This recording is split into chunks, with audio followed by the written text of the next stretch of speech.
I did not hit her. It's not true. It's bullshit. I did not hit her. I did not. Oh, hi, Mark.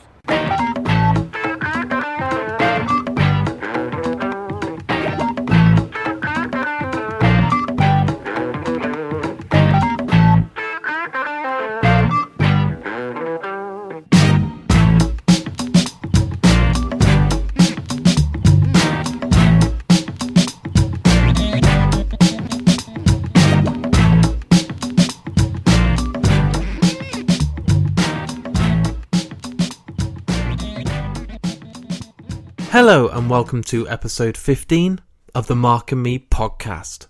As always, I'm your host Mark, and joining me for episode 15 is Greg Sestero, the man who wrote the book The Disaster Artist, all about his life and times on set of The Room. But he's not just that, he is the star of The Room who plays the character Mark. Oh, hi Mark. Now hopefully, that is a terrible impression, sorry about that. If you have not heard of The Room, I would be surprised, because if you listen to my other podcast, Skip to the End, it pretty much gets a mention on every single episode in one way or another. When I first watched it and Ben introduced it to us as a rewatch, I didn't get it. I didn't think it was funny. I didn't understand why people were saying this is such a classic. I watched it again, I think I had a few beers with some friends, and I got it. It clicked, and suddenly it's now one of my most loved films. It really is an absolute cult classic, and you will never ever experience another film like this in the cinema. So when you see this advertised in your local cinema, get down there and try and experience it, because the fans that go and watch this film sell out these cinemas still after 14-15 years. The fan interaction with this movie is insane. There's drinking games, there's people throwing spoons at the screen. I have never in my life seen anything like it in a cinema, and it still happens now, and I'm going to be going again in September to see it at the Prince Charles in London, and it's just getting more and more popular every year.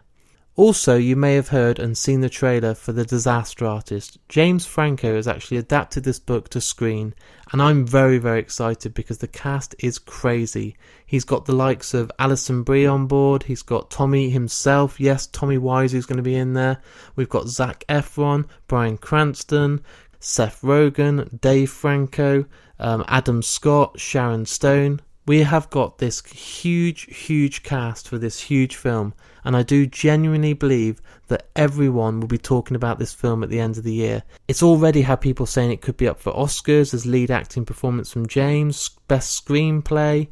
This is just mind-blowing, considering this is quite a small film that I felt that Skip the End helped bring to more people's attention, and now we're looking at the whole world discovering The Room and falling in love with Tommy and all these characters. I have actually interviewed before with Greg, and I've also interviewed with Tommy, and that's one of the Skip to the End specials, so if you want to go back and listen to that, please do. But when I launched Mark and Me, I always wanted him to come back on. I really wanted some time dedicated to this. I wanted to find out more about The Disaster Artist, but not only that, we've got a brand new film coming out in a few months called Best Friends, where him and Tommy will be sharing the screen again, and I'm sure we'll be getting the chemistry and the sort of performances we got again from The Room, and people will be falling in love again and discovering Tommy for the first time. I'm really excited. I think the future's looking really good. So what I want to do now is share with you my interview with the one and only Greg Sestero. So Greg, it's been a while since I've spoken to you. How's things going with you at the moment? Everything is great. It's crazy, getting crazier. As always, with being part of this phenomenon, it just finds new ways to surprise you.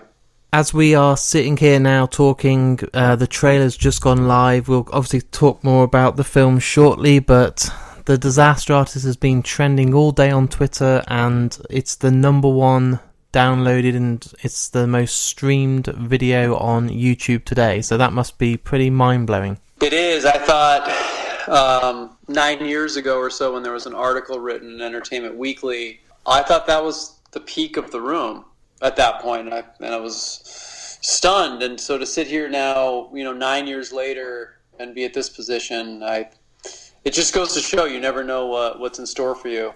Yeah, I mean, that's the best thing. Some people would probably expect it within 1 or 2 years of the film being released, not 13, 14 years down the line, when now the whole world is discovering Tommy Wiseau. And yourself and the room. It's crazy. It's no other film would ever do that. You wouldn't suddenly start talking about Blade Runner in '94 and not have mentioned it in 1982 or 3. It's bizarre. Yeah, it's really something that has never happened in this way. I'd spoken to Tommy, and I just can't believe that. If you go on Amazon, the Room DVD is like up there in the top 20 with Rogue One and Skull Island and all these Wonder Woman pre-order Blu-ray. It's all these huge studios, and then there you have Wiseau Films, a movie that had no chance to go anywhere. And it's one of the most incomprehensible film success stories I think there is that I've seen,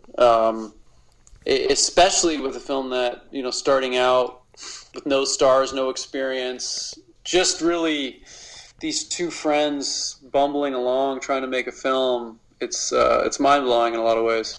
So let's take it back to the very start, because I've spoken to pretty much the whole cast of The Room. I've spoken to you before, I've spoken to Tommy, but you've never told me about your first ever meeting with him and how it came about. So do you want to give me a little insight to that? Yeah, I met Tommy in an acting class almost 19 years ago to the day, actually. I was living in the Bay Area and trying to get a few roles, get some tape so I could move to LA. And it wasn't really going anywhere. I got a few commercials and got close to getting a role in a film that fell through. And so I thought to myself, why continue taking these classes? This is a pipe dream. It's highly unrealistic that if you can't even get a small part in San Francisco, why would you even want to move to LA? And so I was pretty close to giving up. And the class was on that Monday night, and I figured, why not go and just... one of the things I looked forward to in that acting class was watching Tommy perform, because he was just so unhinged and he would argue with the teacher, and his acting was very different, but it was, back then, to me at least, it was entertaining. And he was going to be performing A Streetcar Named Desire, and I thought, hey, this will at least cheer me up if I go to class. And so I went to class, and that night I ended up asking him to be my scene partner.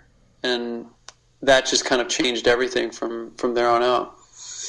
Probably the most important question you've ever asked in your life, considering what's come from that. Yeah, it was a gut instinct. I was at a really low point, and there was something about him that made me laugh, and I figured, hey, I'd find out more about who he was. And it just went from there, and we started out with a rehearsal, and we ended up playing soccer in Golden Gate Park, and these two people kind of at very different points in their life, we ended up connecting on the point of wanting to be actors and not being in a place that we were happy with.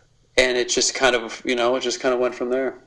So how much further down the line was it that you heard about this film he wanted to make, direct, star in, write, everything, The Room? And this must have been something not straight away. Was it a few years later? Yeah, it was definitely later. I think I wanted to break in traditionally. I was thinking, get some tape, get an agent, audition for respectable projects, and get in that way. And obviously he wanted to as well. I mean, back then, you're talking about submissions through fax. I mean, it was kind of old school, and so you needed an agent. It's not like how it is today where you can upload videos and make your own films. So it was very much harder to break in. And so when we were friends, early on in our friendship, a few weeks in, he told me he had a place in LA that I could move to if I wanted to. And so that's how that started. And initially, like the first 3 months went well. I got a role in a horror film, and it was a decent start. And so I think Tommy saw that as something that was inspiring in a way, and so he decided he was going to try to do the same thing and get headshots and send them out. And things slowly dried up for me, and they didn't really start up for him. And so a few years went by, and that's when he decided that to forget trying to do it the traditional way, that he was going to do it his own way. And that was about 4 years into knowing each other. I was close to moving on, and he was at a breaking point, and figured, what, I think it's time that if I'm going to do this, I'm going to do it my way and make my own project.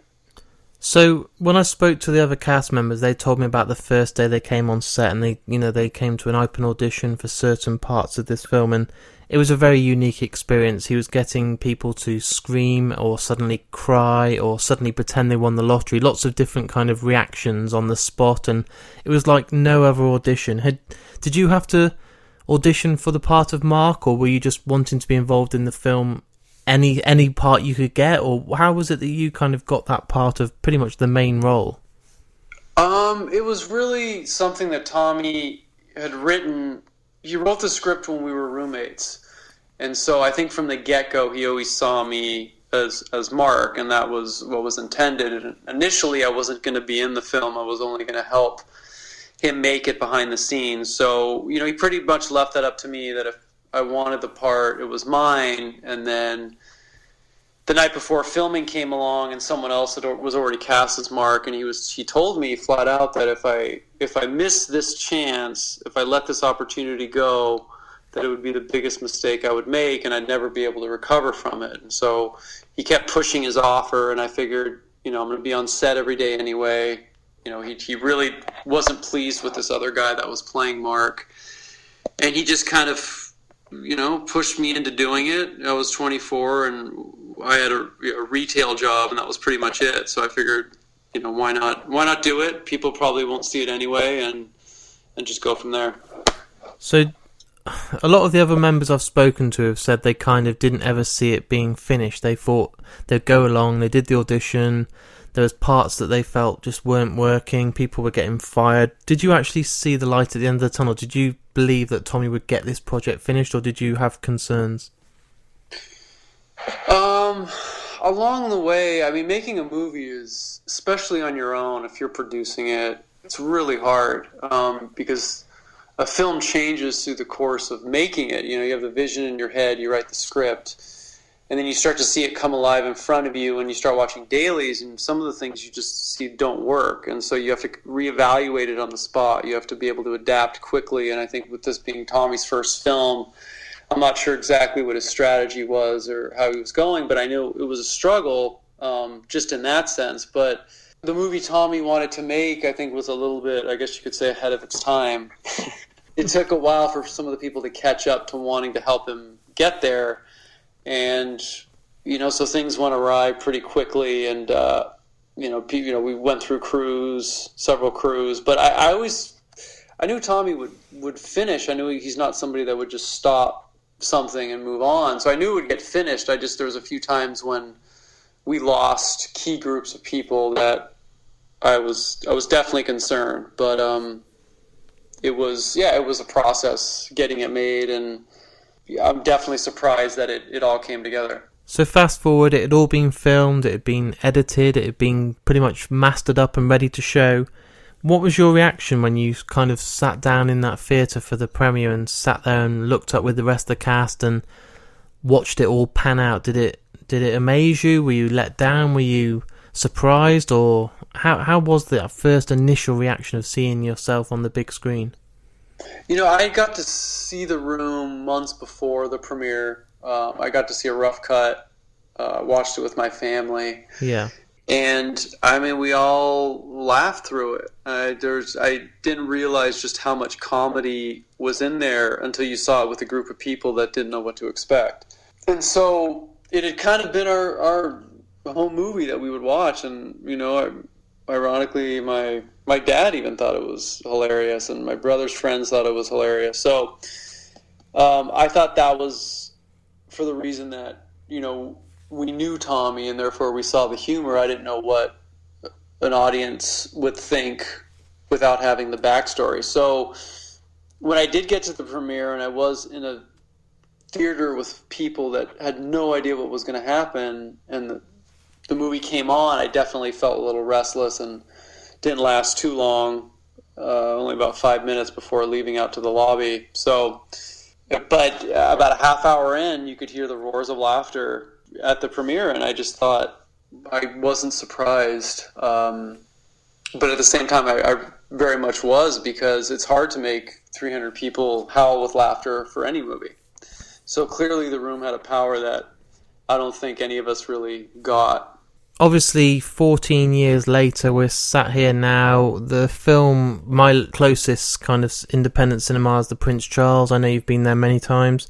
That still sells out, and that isn't one screening. It sells out every night, 2 showings for probably 2 weeks. They even have to put on midnight screenings.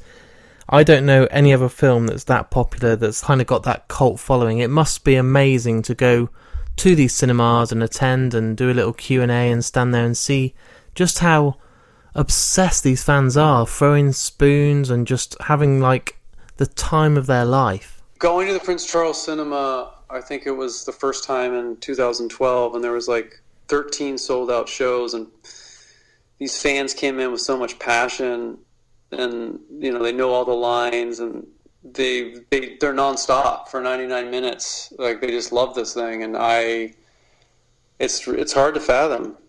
The goal making movies is to have, for an audience to love a film. How this one ended up working in that vein is kind of makes you rethink everything. So, at what point then was it that you felt it was time to try and document all your experiences with the release of the Disaster Artist book? Because this book is something I picked up only a couple of years ago, and I was on holiday and I wanted to read about The Room, and it was a book I didn't put down for 2 days. It was just every page I just was like, I'll read one more, then I'll go to bed, and I just sat there till sort of 4 a.m. It's amazing. You can't read the book without doing Tommy's voice in your head. What was it that made you think, I need to tell this story and share these experiences with the world? I think it was as the film started to pick up steam and people were discovering it, I would get asked so many questions like, how did you get involved with this? Why did you do it? Who is this guy? And when I'd go into a few stories, I think people were amazed that this wasn't, a joke or, me showing up and just auditioning for a crazy movie and thinking I got my big break. There was so much more to it. And I thought if I could tell it in a way that was sincere and really about a friendship and following your dreams, that I think people could see an inspiring side to The Room and not just something that people go and laugh at and think is just some big joke. And that was the goal, really, to write something profound about something that was looked at as a bad movie. Were you conscious that Tommy would probably read it at some point and probably not be your best friend for a while? Well, Tommy was the first person I told when I said I wanted to write a book. We were at a screening in Boston, and it was right after, it was like our first tour we had done, and I couldn't believe the interest in The Room and the story. And so, I interviewed him right then and there about certain things he'd gone through and what he thought. So, he was pretty much the first person that knew about the book. And my goal was really to tell the truth, but do it in a way that showcased all the great things that this story had to offer. The good and the bad and the stuff that is not terribly positive for myself or Tommy, but at the end of the day, I don't think you can tell a story about struggle and following your dreams without including those. And so I think at the end of the day, once Tommy kind of got through everything, I think he appreciates, what the book is about. Well, at the end of the day, it's not a fairy tale. I mean, we've got a good fairy tale ending now with the release of the film, but I like the fact that you were very honest and you at times had to be very, you kind of bite your back teeth to say some of the stuff out loud for people, but I think that's what's so good about it is very honest. Because it's not, that's the thing that is interesting in a lot of ways about Tommy and I, is that it's not a traditional friendship in any way. It's not like one of your bros or a group of college buddies, and there's several facets to the friendship, and it's just not something you can understand unless you walk in the person's shoes. And so at the end of the day, I always wanted to respect the parts of Tommy's privacy. And, there's a lot of things, obviously, that I've experienced or know that I don't feel belong in the story or add to the story, because a lot of that stuff is Tommy's personal life, and what he was willing to share with me that I felt added to the story was worth putting in. But it wasn't a something to try to reveal who Tommy is. It was really actually about answering questions and posing a lot of questions that I still had. You know, it was kind of it's still all a mystery, which is, I think, what is interesting about it. What happened then when you first found out that they wanted to put this as a movie idea? I mean, was that reality for you? Were you sitting there saying, James Franco, Seth Rogen, surely this is someone's taking the piss out of me here. This is crazy. You know, when I started, my goal with the book, when I started it, I said right away that I wanted this to be a film. And one of the films that I was inspired very much by is Ed Wood, in a lot of ways, because Ed Wood, what I loved about the film was the friendship between Ed Wood and Bela Lugosi, and I thought that's what the heart of the film was, and I saw a lot of similarities with this. That the book is not about the making of a bad movie. There's so much more there, and so I wanted to, I wanted it to be a nonfiction novel, something character driven, and my goal, my dream with it was that it would become a film. And so I think people involved early on with the book probably saw me as a little delusional, thinking a movie about a book and all that, and I just kind of stuck to what I thought the story, the strong points in the story, and my co-author, saw the same thing as well, and so we just stuck to our guns and just tried to put the best book out there. And so a few weeks after it was published, it was unreal to find that out, that they wanted to make a film. And of course, I've always been a fan of James Franco. I've followed him since he played James Dean back in 2001, actually right before we made The Room, that movie came out. And so I was very much aware of him and his career. And, you couldn't have found somebody better to play Tommy than James. It still doesn't seem real when I say stuff like Bryan Cranston.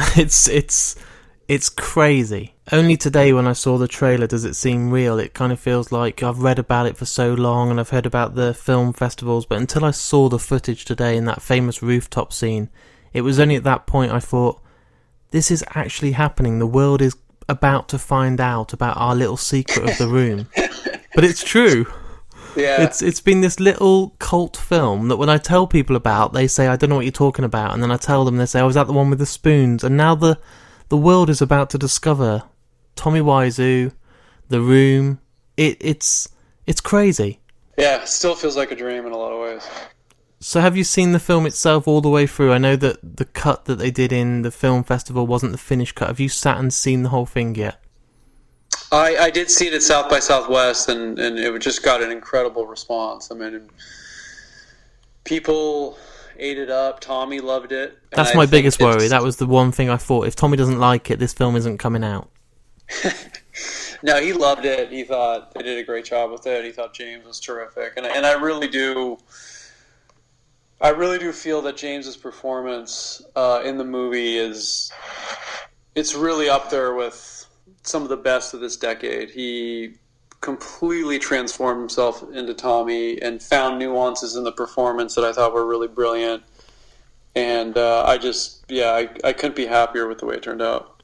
So what's it feel like when, and we can't hide from this, I've read, and you have, I'm sure, that this could be up for Oscars. Yeah, again, one of the goals I had. You never wrote that book saying, I hope one day this gets an Oscar. No way. I at the end of the day, that was the big goal that I had, really, was to turn this into the opposite of what The Room had been perceived as. And again, Ed Wood won a few Oscars, and that was the goal. But again, it's in this business, you're lucky even to have anybody read your book, let alone have it get optioned, made into a movie, and a good movie. There's so many steps that need to happen that are out of your control. You just need to have a lot of luck and a lot of great people around you, and it just kind of, I don't know. So far, it's been an incredible ride. So now that film's going to be out there, the world, as they're listening to this podcast, will know about The Disaster Artist. There's also the film Best Friends that's coming out at the end of the year. I've been lucky enough to see a trailer and a bit of footage. This is something that, again, that came out of nowhere. I never knew anything about it until, the logo came up on your website, and it seems that you and Tommy have reconnected and got that chemistry back on screen, and it's been years, but it just feels like you've never been off screen. It's weird. It's like visiting an old friend, and it just feeling like you've never been apart. It's strange, but how's it feel with this film?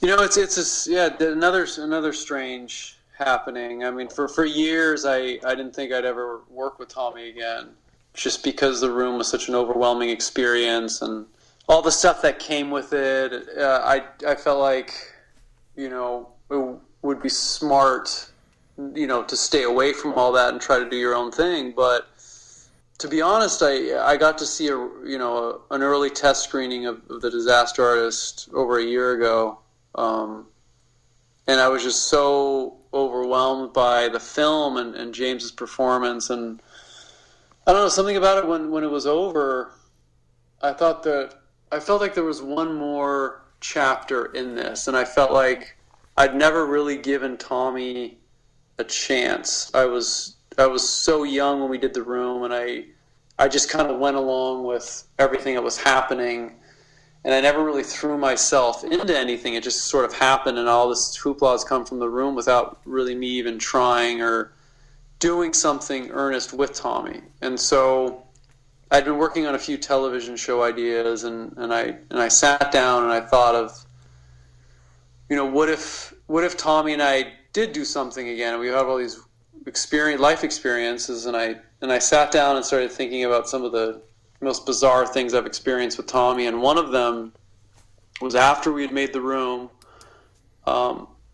Before it was released, we went on a little road trip up the California coast, and we weren't really getting along, and we had driven way further than we should have, and it was late, and I didn't feel like driving back in the dark, getting lost. And so there was a hotel along the way, kind of a dingy motel that had like one room left, and I went in and I told Tommy to maybe meet me around the back because the guy might feel a little weird to see these two guys coming in, one of them looking like a vampire, and so I got the last room and I met Tommy around the back. It's a small room with two double beds, and Tommy was falling asleep. He looked at me and he said, I have this very bad feeling from you. I feel like you brought me up here to try to kill me. Wow. And so I fell asleep with that thought. Trust and friendship. Yeah, it's great, right? And then we were driving back the next day, and he had fallen asleep, and his keys were sitting out, and at that point I didn't really know that much about him. It was very, very, very much a mystery. And I thought to myself, what if I did do that? What if I did get rid of him, get the keys, and go back and find out everything about him? And anyway, so I tapped into that story, and I sat down and I started writing something, and within 4 days I had the whole story mapped out. And no joke, I mean, Tommy and I hadn't really talked about doing anything together in a very long time, but he sent me a message telling me, hey, why don't you take a risk and let's make something? And it was almost like he had been reading my mind. He didn't know I was even working on anything. I hadn't even pitched anything. I just kind of was doing this as, a creative challenge. And so I told him what I was working on. I told him I had an idea, and he jumped on board. And I had a couple really good friends. One of them is a young director, filmmaker. He saw The Room. His name is Justin McGregor. He saw The Room when he was 16 and was obsessed with it. Now he's the age I was when we made The Room, and I told him, I said, I want to try to make a really captivating film with Tommy as the star, and tell a story and have him really jump into it, do something that he hasn't done since The Room, and have both of us make a film in a very different way. And we really worked hard at it. And Tommy, for all the things that happened with the room, of course he's kept his charm as an actor in many ways, if you know what I mean. But, it really, this time around was a great experience working with him again. It's exactly what I had hoped for, that we got to finally make something where it wasn't about the two cameras, it wasn't about all that stuff, it was just he and I trying to tell a story. And it came together in a way that I'm really excited about, and I can't wait. I can't wait for people to see it. I think it'll surprise a lot of people, and I think it's the best thing that Tommy's ever done, or at least since The Room.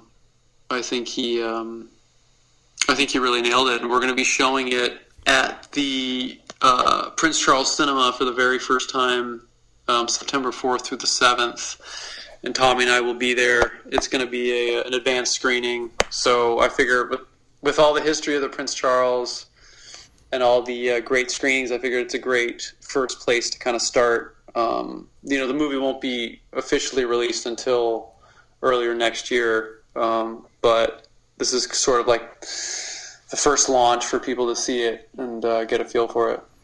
I know tickets have been selling really fast. Some of the screens have already sold out. I mentioned when I spoke to you only a few months back, I don't think it was for a podcast, I think we just spoke on the phone, and you were telling me that it's going to surprise people because Tommy's very serious in it, and he's given a performance that will shock people. He's not kind of doing the Tommy Wiseau, the Johnny character. He's being a different side that no one's seen before. Yeah, and that was the goal, because to me it's not interesting when Tommy. There's a part of Tommy that I've always found interesting, and it's definitely there in The Room, and I think that's why people respond to it.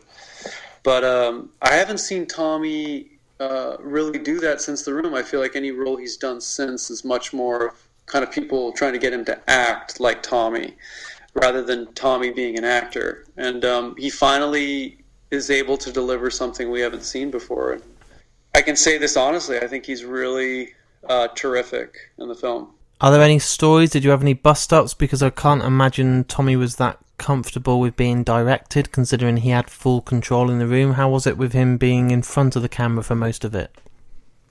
Well, with The Room, we did have a lot of help.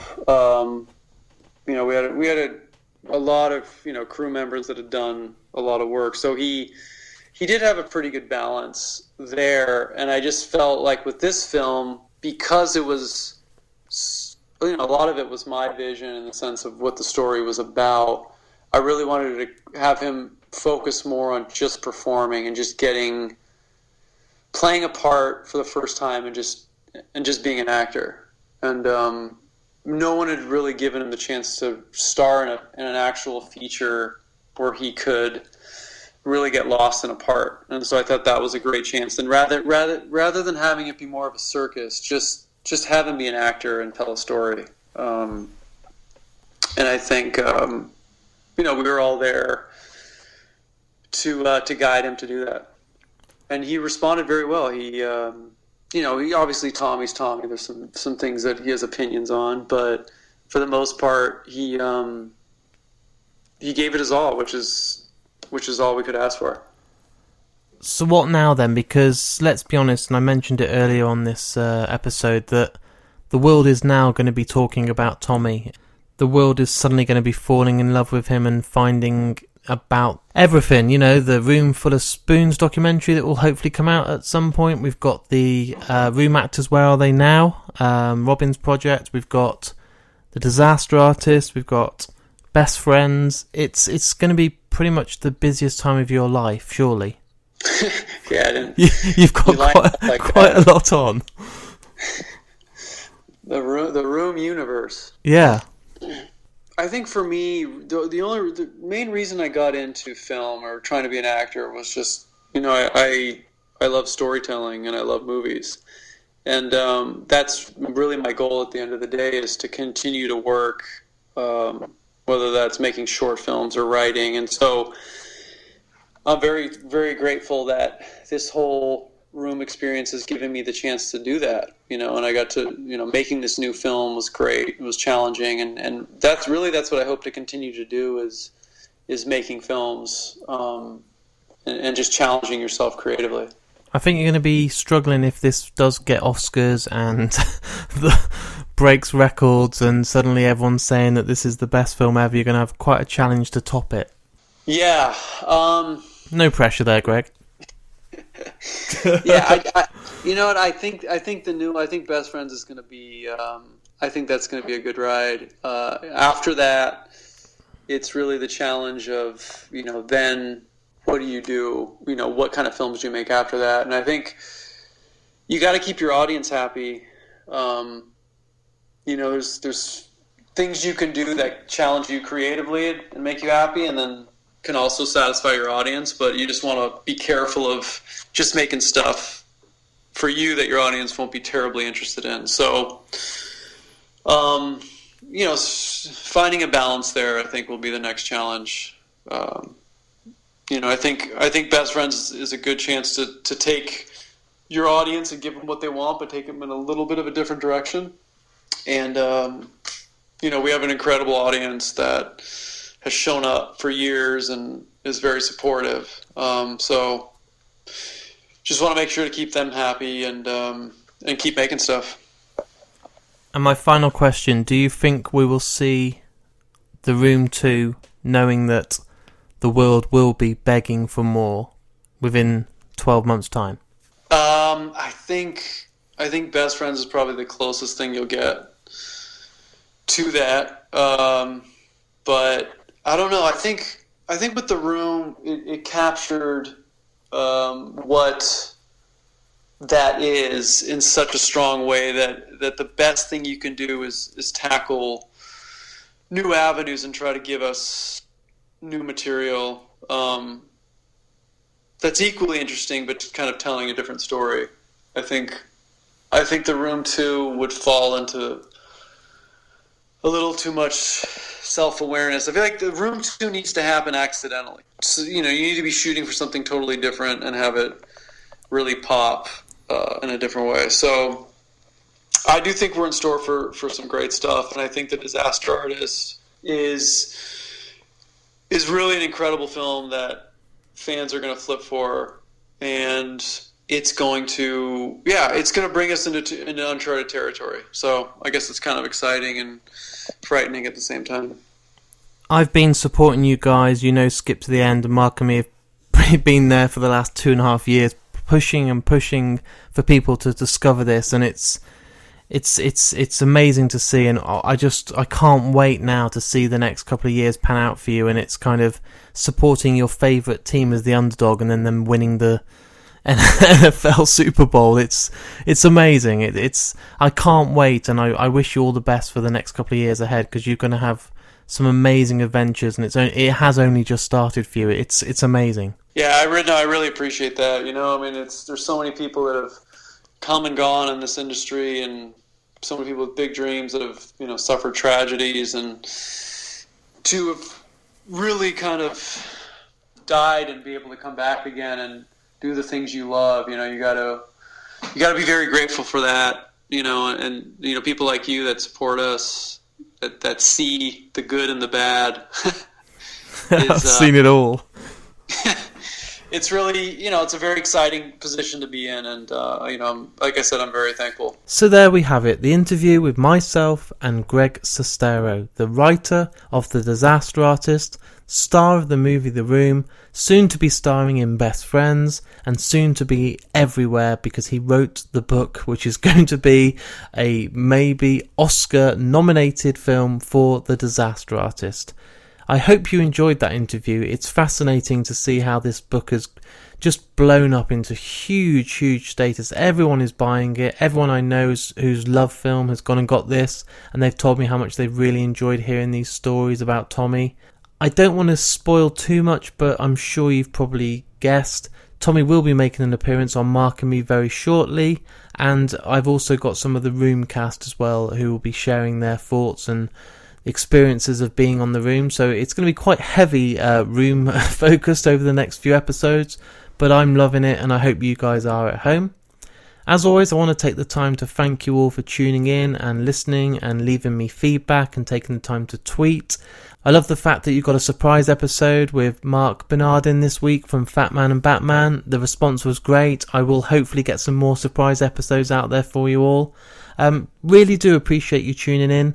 It's so good to see the feedback. Please keep it coming. The best way to reach me is go on markandme.com. On there's my Twitter, my Facebook. I've just had a real blast these last few weeks, and I'm getting a lot more content and a lot more opportunities coming through, so please stay tuned. I'll be back in a couple more weeks. It might be a slight delay because I'm off to America, but that can only mean a good thing because there'll be more content and more people to meet. But you know me, there might be a surprise episode in the next few days. Who knows? Stick around and I'll speak to you all again in the very near future.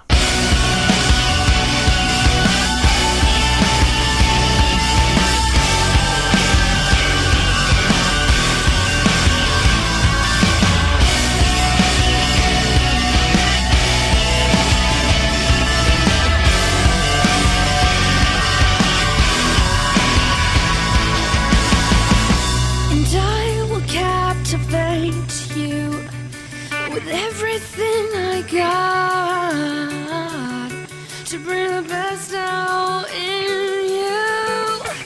One strength, one heart, it's all you need tonight.